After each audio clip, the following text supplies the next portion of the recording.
Reforma zgjedhore në Shqipëri ka ngecur për shkak të konflikteve politike mes mazhorancës dhe opozitës, duke lënë pezull punën për hartimin e kodit të ri elektoral. Dhjetori i vitit kaluar ishte afati që partitë i kishin vënë vetes për të përgatitur listën për financimin e partive, por procesi u bllokua për shkak të bojkotit të opozitës dhe mungesës së dialogut konstruktiv. Në një reagim të fundit, Michael Taran, kreu i prezencës së OSB-s në Tiranë, duke shënuar ditën botërore të zgjedhjeve, bëri një thirrje që politikat të rikthehen dialogut në Komisionin e Posaçëm për reformën zgjedhore. Inkurajojmë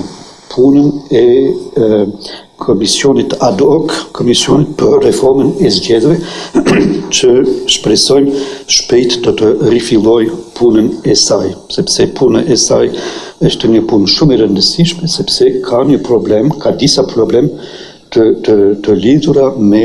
ligjin e zgjedhjeve që nuk është akoma si pas nesh duhet të jetë, dhe kjo është një rekomandim që bëhet nga mision të vëzhgimit të djerë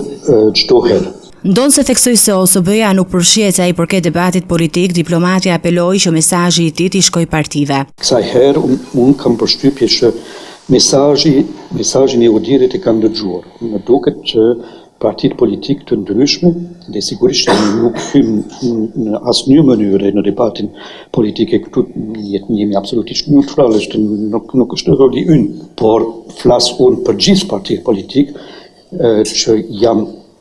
përfaqësuara në parlament, dhe kemi përshtypje që të gjithë janë dakord që ky ligj, ky reforma e ligjit është e nevojshme